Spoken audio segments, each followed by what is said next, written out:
അസ്സാം വലൈക്കും dear friends. ഇന്നത്തെ നമ്മുടെ സ്പെഷ്യൽ നിങ്ങൾ ആരും ഇതുവരെയും ട്രൈ ചെയ്ത് നോക്കിയിട്ടില്ലാത്ത ഒരു അടിപൊളി വെറൈറ്റി റെസിപ്പിയാണ്. നമ്മുടെ ഈ വീഡിയോ കണ്ടുകൊണ്ടിരിക്കുന്ന സമയത്ത് നിങ്ങൾക്ക് ഇഷ്ടപ്പെടുകയാണെങ്കിൽ ഒന്ന് ലൈക്ക് ചെയ്തേക്കണേ. അതുപോലെ തന്നെ നമ്മുടെ ഈ ചാനൽ ആദ്യമായിട്ട് കാണുന്നവരും ഇതുവരെയും സബ്സ്ക്രൈബ് ചെയ്യാത്തവരും പ്ലീസ് ഒന്ന് സബ്സ്ക്രൈബ് ചെയ്തേക്കണേ. ഞാനിടുന്ന വീഡിയോസ് ഉടനടി കിട്ടുന്നതിനായി സബ്സ്ക്രൈബ് ബട്ടന്റെ തൊട്ടടുത്ത് കാണുന്ന ബെല്ലൈക്കൺ കൂടി ക്ലിക്ക് ചെയ്തിട്ട് ഓൾ എന്ന ഓപ്ഷൻ എനേബിൾ ചെയ്യാനും മറക്കല്ലേ. ഇന്നത്തെ റെസിപ്പി എന്ന് പറയുന്നത് ആരോഗ്യത്തിന് ഒരുപാട് ഗുണങ്ങൾ അടങ്ങിയ പാവയ്ക്ക വെച്ചിട്ടുള്ളതാണ്. അപ്പൊ അതിന് വേണ്ടിയിട്ട് ഞാനിവിടെ അത്യാവശ്യം വലിപ്പമുള്ള 2 പാവയ്ക്കാണ് എടുത്തിട്ടുള്ളത്. അപ്പൊ നമ്മൾ എടുക്കുന്ന സമയത്ത് അധികം മുറ്റില്ലാത്ത പാവയ്ക്ക നോക്കി എടുക്കുക. അതായിരിക്കും കുറച്ചും കൂടെ ടേസ്റ്റും കയ്പും കുറഞ്ഞിരിക്കുന്നത്. ഇപ്പൊ ഞാൻ ഇതിനായിട്ട് എടുത്തിട്ടുള്ളത് 250 ഗ്രാം പാവയ്ക്കാണ് എടുത്തിട്ടുള്ളത്. ഇത് നല്ലതുപോലെ കഴുകിയതിന് ശേഷം റൗണ്ട് ആയിട്ടൊന്ന് കട്ട് ചെയ്തെടുക്കാം. പാവയ്ക്ക നല്ലതുപോലെ കഴുകി വൃത്തിയാക്കി എടുത്തതിന് ശേഷം ഇതുപോലെ റൗണ്ട് ആയിട്ട് ഇത് കട്ട് ചെയ്തെടുത്തിട്ടുണ്ട്. അപ്പൊ ഈ ഒരു കനത്തിൽ വേണം കട്ട് ചെയ്തെടുക്കാൻ. ഒരുപാട് കനം കുറച്ച് കട്ട് ചെയ്യരുത്, ഈ ഒരു കനത്തിൽ കട്ട് ചെയ്തിട്ട് എടുക്കുക. അപ്പൊ നിങ്ങൾക്ക് വേണമെന്നുണ്ടെങ്കിൽ ഇതിന്റെ ഉള്ളിലുള്ള ആ കുരുവെല്ലാം എടുത്ത് മാറ്റാം. ഞാനിപ്പോ കുരുവൊന്നും എടുത്ത് മാറ്റുന്നില്ല. പാവയ്ക്ക എന്ന് പറയുമ്പോൾ കയ്പല്ലേ, അപ്പൊ പാവയ്ക്കയുടെ ആ കയ്പ് രസമൊക്കെ ഒന്ന് മാറുന്നതിന് വേണ്ടിയിട്ട് കുറച്ച് മോര് ഇതാ ഒരു ബൗളിലേക്ക് എടുത്തിട്ടുണ്ട്. ഇതിലേക്ക് നമ്മൾ കട്ട് ചെയ്തെടുത്ത പാവയ്ക്ക മുഴുവനും ഇട്ട് കൊടുക്കാം. ഈ പാവയ്ക്കയുടെ കയ്പ് രസമൊക്കെ ഒന്ന് മാറുന്നതിന് വേണ്ടിയിട്ട് 10 മിനിറ്റ് ഈ മോരും വെള്ളത്തിൽ ഇങ്ങനെ തന്നെ ഇരിക്കട്ടെ. മോരും വെള്ളത്തിലിട്ട് പാവയ്ക്കയുടെ കയ്പ് മാറാൻ വെച്ചിരിക്കുന്ന സമയം കൊണ്ട് നമുക്ക് കുറച്ച് കാര്യങ്ങളൊന്ന് റോസ്റ്റ് ചെയ്തെടുക്കാം. അതിന് വേണ്ടിയിട്ട് ചൂടാക്കി കിടക്കുന്ന ഒരു പാനിലേക്ക് 1 ടീസ്പൂൺ കടുക് ഇട്ട് കൊടുക്കാം. അപ്പൊ കടുകെല്ലാം ചെറുതായിട്ടൊന്ന് പൊട്ടട്ടെ. അപ്പൊ കടുകെല്ലാം ഇതാ പൊട്ടി വന്നിട്ടുണ്ട്. ഇനി ഇതിലേക്ക് ഒരു 1/4 ടീസ്പൂൺ ഉലുവ ഇട്ട് കൊടുക്കാം.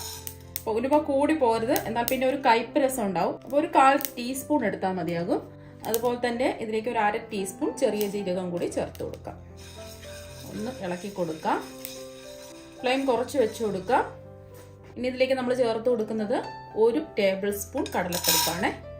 അതുപോലെ തന്നെ ഇതിലേക്ക് 1 ടേബിൾ സ്പൂൺ മുഴുവൻ മല്ലിയും 1 ടേബിൾ സ്പൂൺ കുരുമുളകും കൂടി ചേർത്ത് കൊടുക്കാം. ഇത്രയും വേണ്ടാന്നുണ്ടെങ്കിൽ 1 ടീസ്പൂൺ കുരുമുളകെങ്കിലും ചേർത്ത് കൊടുക്കുക. അതുപോലെ തന്നെ ഇതിലേക്ക് ഒരു 3 വറ്റൽ മുളക്, ഇത് എരിവുള്ള മുളകാണ്. എരിവില്ലാത്ത കാശ്മീരി മുളകൊക്കെ ആണെന്നുണ്ടെങ്കിൽ 4-5 ഒക്കെ എടുക്കാം. ഒരു ചെറിയ കഷ്ണം ചുക്കും കൂടെ ചേർത്ത് കൊടുക്കണേ. ചുക്ക് ഉണ്ടെങ്കിൽ ചേർത്ത് കൊടുക്കുക. പിന്നെ ഇതിലേക്ക് ഒരു 2 തണ്ട് കറിവേപ്പിലയും കൂടി ചേർത്ത് കൊടുക്കുക. എല്ലാം കൂടിയിട്ട് നമുക്കൊന്ന് റോസ്റ്റ് ചെയ്തെടുക്കാം.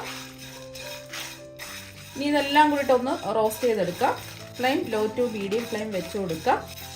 ഒരു 3 മിനിറ്റ് ഒക്കെ ലോ ടു മീഡിയം ഫ്ലെയിമിലിട്ടിട്ട് വറുത്തെടുത്താൽ മതിയാകും. നമ്മൾ കറിവേപ്പില പിടിച്ച് നോക്കുന്ന സമയത്ത് ഇതുപോലെ പൊടിഞ്ഞു വരണം. ഇതെല്ലാം നല്ലോണം റോസ്റ്റായി കിട്ടിയിട്ടുണ്ട്. ഇനി ഇത് നല്ല ചൂടാണ്. ചൂട് മാറാൻ വേണ്ടിയിട്ട് നമുക്ക് മാറ്റി വെക്കാം. ഇപ്പം നമ്മൾ റോസ്റ്റ് ചെയ്തെടുത്തതിൻ്റെ ചൂടൊക്കെ മാറിയിട്ടുണ്ട്. ഇനി മിക്സിയിൽ ചെറിയ ജാറിലേക്ക് ഇത് മുഴുവനും അങ്ങിട്ട് നല്ലോണം ഒന്ന് പൊടിച്ചെടുക്കാം.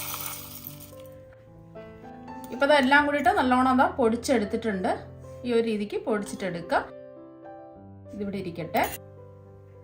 ഇനി ചൂടാക്കി കിടക്കുന്ന ഒരു കടായിലേക്ക് ഒരു 2 ടേബിൾ സ്പൂൺ എണ്ണ ഒഴിച്ചു കൊടുക്കാം. ഞാനിപ്പോൾ വെളിച്ചെണ്ണയാണ് എടുത്തിട്ടുള്ളത്. ഏത് എണ്ണ വേണമെങ്കിലും എടുക്കാവുന്നതാണ്. എണ്ണ നല്ലോണം ഒന്ന് ചൂടാവട്ടെ. ഇപ്പൊ എണ്ണ നല്ലോണം ചൂടായിട്ടുണ്ട്. ഇതിലേക്ക് 1 ടീസ്പൂൺ കടുകിട്ട് പൊട്ടിച്ചെടുക്കാം. കടുകെല്ലാം ഒന്ന് പൊട്ടിയതിനു ശേഷം ഇതിലേക്ക് 1.5 ടേബിൾ സ്പൂൺ കടലപ്പരിപ്പ് ചേർത്ത് കൊടുക്കാം. അതുപോലെ തന്നെ ഇതിലേക്ക് കുറച്ച് കറിവേപ്പില ഇടാം. ഒന്ന് ഇളക്കി കൊടുക്കാം. ഒരു 30 സെക്കൻഡ് ഒന്ന് ഇളക്കി കൊടുത്തതിന് ശേഷം ഇതിലേക്ക് ഒരു 15 അല്ലി വെളുത്തുള്ളിയും കൂടി ചേർത്ത് കൊടുക്കാം.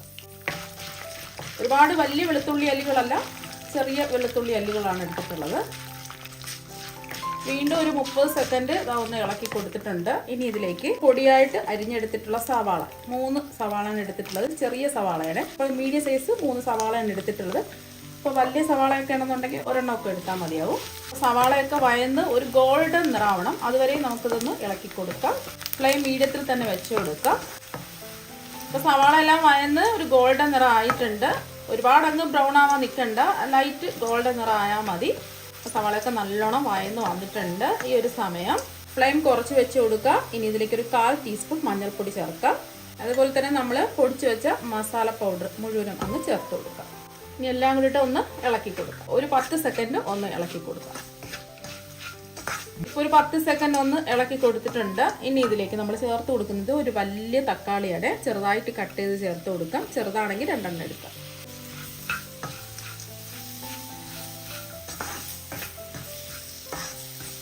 ഇതും കൂടി ചേർത്ത് കൊടുത്തതിന് ശേഷം മോര് വെള്ളത്തിൽ ഒരു 10 മിനിറ്റ് ഇട്ട് വെച്ചിരിക്കുന്ന പാവയ്ക്കാണ്. അപ്പോൾ 10 മിനിറ്റ് കഴിഞ്ഞിട്ടുണ്ട്. ഇനി മോരും വെള്ളത്തിൽ നിന്നും എടുത്ത് ഇതിലേക്ക് അങ്ങ് ഇട്ട് കൊടുക്കും.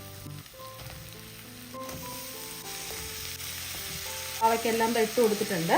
പാവയ്ക്ക് ഇട്ട് കൊടുത്തതിന് ശേഷം ഒന്ന് ഇളക്കി കൊടുക്കാം.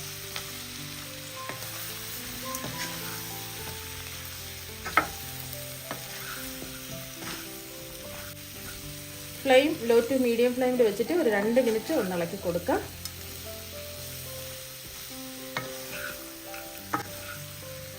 വേണമെന്നുണ്ടെങ്കിൽ കുറച്ച് എണ്ണയും കൂടി ഒഴിച്ചു കൊടുക്കാം. 2 മിനിറ്റ് ഇതാ ഒന്ന് ഇളക്കി കൊടുത്തിട്ടുണ്ട്. ഇനി ഇതിലേക്ക് വേവിച്ചെടുക്കാൻ ആവശ്യത്തിന് വെള്ളം ഒഴിച്ചു കൊടുക്കാം.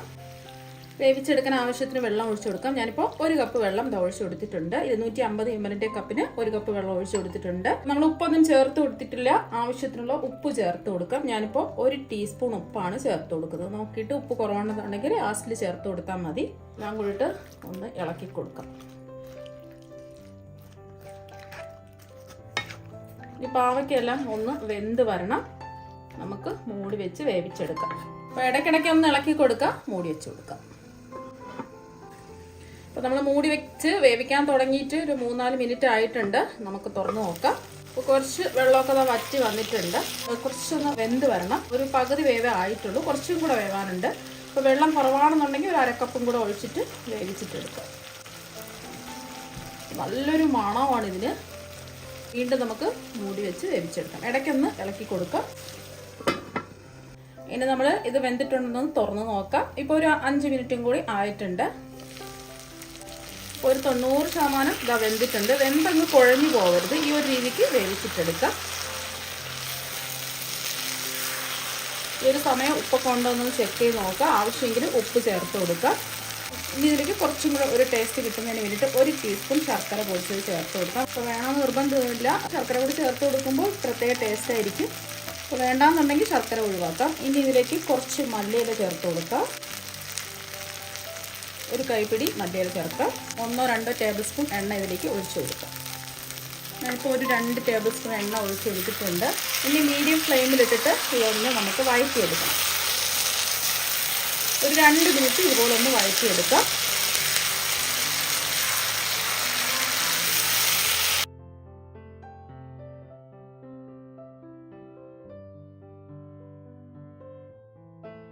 അപ്പം നമ്മളിപ്പോൾ 2 ടേബിൾ സ്പൂൺ എണ്ണ ഒഴിച്ചതിന് ശേഷം ഒരു 2-3 മിനിറ്റ് ഇളക്കി കൊടുത്തിട്ടുണ്ട്.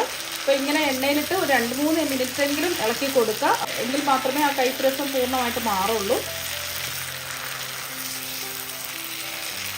നമ്മൾ എടുക്കുന്ന സമയത്ത് ഒരുപാട് മുറ്റിയ പാവയ്ക്ക് എടുക്കരുത്. നല്ല ടേസ്റ്റാണ് കഴിക്കാൻ വേണ്ടിയിട്ട്. ഇത് ചോറിൻ്റെ കൂടെയും ബ്രേക്ക്ഫാസ്റ്റിൻ്റെ കൂടെയൊക്കെ കഴിക്കാവുന്നതാണ്. ഇപ്പോൾ ഇതിവിടെ റെഡി ആയിട്ടുണ്ട്. നമുക്ക് ഒരു പാത്രത്തിലേക്ക് സെർവ് ചെയ്യാം. ഇപ്പോൾ ഒരു പാത്രത്തിലേക്ക് സെർവ് ചെയ്തിട്ടുണ്ട്. അപ്പം നല്ല മണമാണ്. കഴിക്കാൻ വേണ്ടിയിട്ട് അടിപൊളി ടേസ്റ്റാണ്. അപ്പം നിങ്ങൾ എന്തായാലും പാവയ്ക്ക കിട്ടുമ്പോൾ ഇതുപോലെ ഒരു പ്രാവശ്യം ഒന്ന് ട്രൈ ചെയ്ത് നോക്കുക. തീർച്ചയായും നിങ്ങൾക്ക് എല്ലാവർക്കും ഒരുപാട് ഇഷ്ടമാകും. അപ്പം നമുക്ക് മറ്റു വെറൈറ്റി വീഡിയോ ആയിട്ട് വീണ്ടും കാണാം. താങ്ക്